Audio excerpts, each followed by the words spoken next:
Minasan, welcome back again with Mr. K di sini. Ya, jumpa lagi di React One Punch Man yang udah rilis, yang lumayan cukup membuat motivasi untuk chapter kali ini. So, tanpa banyak ngomong gak jelas, monggo enjoy pembahasan poin ke poin One Punch Man chapter 170, oke? Let's go! Perubahan yang terjadi pada Garo. Yaps, poin pertama, perubahan yang terjadi pada Garu. Meski bisa dibilang kalau Garu udah cukup berubah ke arah yang lebih baik, namun dari segi tekad, dia masih memiliki keinginan yang sama atau bahkan mirip dengan sebelumnya. Dimana dia tetap masih ingin menjadi seorang monster absolut, sehingga bisa merubah kedamaian yang fana ini. Karena kedamaian yang dianggap oleh masyarakat saat ini, nyatanya gak bisa memberikan tempat bagi seorang anak yang dibully di sebuah taman. Kalau sekilas, memang apa yang diimpikan oleh Garu ini terasa sangat masuk akal guys. Dimana terkadang karena kondisi yang nyaman dan merasa damai, kita jadi gak terlalu peka atau peduli dengan sekitar. Sehingga apa yang terjadi sama orang lain atau bahkan anak kecil mungkin luput dari pandangan kita. But sayangnya, apa yang Garu lakukan dengan cara yang dia pilih tentu gak ngerubah impian baiknya ya. Itu menjadi sesuatu yang dibenarkan. Makanya kita semua bisa ngelihat momen itu menjadi alasan mengapa Garu sempat melalui sebuah interogasi tentang apa yang terjadi dan berhubungan sama tindakan Garo di masa lalu. Cuman nyatanya Garo emang gak bikin ulah sekali dua kali ya, tapi bahkan dia sampai diinterogasi hanya karena makan gak bayar. Ikatan guru dan murid.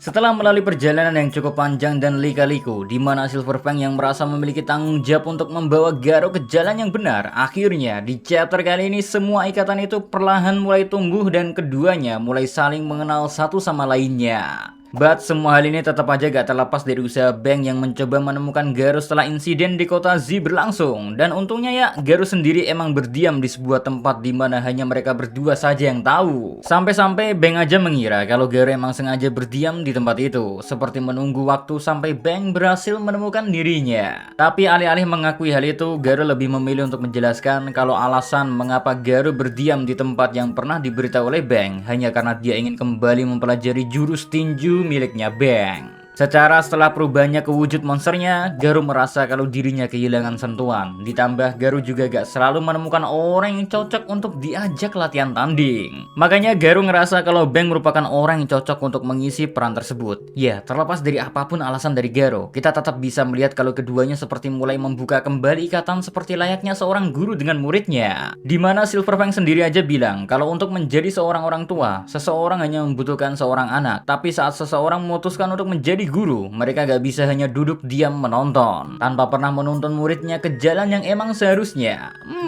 Memegang kata-katanya itulah Bang mulai membuka diri dan mencari cara untuk mendekatkan dirinya dengan Garo, sehingga hal yang sama dimana Garo lepas dari kendali dirinya ya gak akan terulang kembali. Maka dari itu beberapa cara Bang pikirkan, mulai dari minum bersama yang nampaknya gak mungkin juga terjadi karena Garo belumlah cukup umur. Tapi Bang untungnya ya gak kehabisan ide, soalnya dia langsung kepikiran kalau para laki-laki udah saling ngobrol satu sama lainnya. Topik tentang perwanitaan gak bakalan pernah ada habisnya. Mau udah pada bangkotan sekalipun, kalau udah diajak ngomongin cewek, percaya dah sama Mr. G, mereka bakalan tiba-tiba aja deket karena nyambung ngobrolin hal yang sama. Sebuah era yang baru. Nah, di samping semua kabar baik tentang hubungan dari Garo dengan Bang saat ini guys, kita juga sebenarnya ada suatu berita buruk dari pihak Asosiasi Pahlawan. Karena nyatanya setelah insiden besar tersebut berakhir, Bang memutuskan untuk mengundurkan diri sambil mengajukan Garo sebagai orang yang bakal menggantikan posisinya. Mengingat emang kehilangan yang sangat besar tetaplah akan terasa dengan keluarnya Bang. Namun seenggaknya ya, dengan adanya ide menjadikan Garo sebagai seorang penerus, pihak Asosiasi Pahlawan mungkin tetap bisa mempersiapkan orang-orang yang akan bertempur di saat momen ramalan besar yang mengintai di balik kedamaian yang semu. Meski seorang Silverfang yang mengajukan tentang menjadikan Garo sebagai penerus dari Bang, tapi pada akhirnya penolakan tetap mungkin aja terjadi dari para pahlawan di kelas A, yang mana kita tahu juga ya, kesalahan Garo yang menyerang dan menantang para pahlawan tentu bakalan menimbulkan sifat kurang dipercayai. Belum lagi rasa takut akan Garo melakukan hal yang sama pasti tetap bakalan sulit dihilangkan. Meski Garo ya, dan bahkan Bang udah mendatangi setiap orang yang pernah dijadikan korban oleh Garo untuk dimintai permohonan maaf. Perubahan dari Tario. Meski apa yang dilakukan oleh Garo bisa dikatakan salah ya, dan bahkan meski begitu ya, saat ini Garo tetap meminta kepada gurunya Beng untuk dibuatkan jadwal untuk menantang para pahlawan kembali. Soalnya Garo percaya kalau dia bisa menjadi tumbuh kuat tanpa harus kembali berubah menjadi seorang monster. Asalkan orang-orang yang dilawan oleh Garo juga berada di level yang sama, atau bahkan jauh melampaui kekuatannya saat ini. Cuman yang menarik, meski begitu ya, perubahan yang terjadi pada Tareo bisa dikatakan besar, walaupun Garo melakukannya lewat cara bertarung dan saling menjatuhkan darah. Akan tetapi saat ini ya, setelah semua insiden yang menimpa Tareo khususnya ya, sekarang dia udah mulai berani melawan atau bahkan bertahan meski dia tetap dijadiin samsak oleh teman-temannya. Belum lagi hubungan Tareo dengan Waganma yang mulai muncul semenjak insiden besar itu terjadi dan keduanya rasanya mulai menjadi semakin dekat. Soalnya ya, Waganma yang ternyata ya dinilai mungkin sulit didekati oleh para anak-anak biasa, tapi anehnya Tareo malah mengenali Waganma. Dan yang lebih hebatnya lagi ya, Tareo malah tetap menyikapi ajakan dari Waganma yang mengizinkan main bareng bersamanya. Malah Waganma mengizinkan Tareo membawa teman-teman yang membulinya buat ikut bermain bersama dengan keduanya. Ya, bisa dibilang saat ini Tareo sedang berusaha semampunya untuk bisa menyikapi segala situasi dengan lebih tenang. Hal itu juga sama seperti yang sedang dilakukan oleh Garo.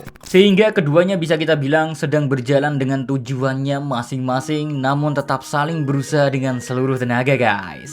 And last, chapter kali ini rasanya emang cocok banget buat dijadiin cooling break setelah akhirnya insiden perang besar antara asosiasi pahlawan dengan asosiasi monster berakhir. Dimana banyak hal emang telah terjadi, tapi momen-momen kocak udah kembali menunggu kita. Kayak misalnya di momen terakhir chapter terbaru kali ini, kita akhirnya dikasih momen kebersamaan si botak dengan Genos yang emang kadang-kadang apa yang mereka berdua lakuin bisa bikin kita senyum-senyum sendiri.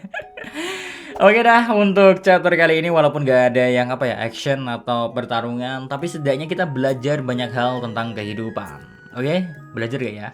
Gak tahu dah. So, see you again next time in the next review One Punch Man, guys. Adios ya, stay safe everyone. Salam Animania.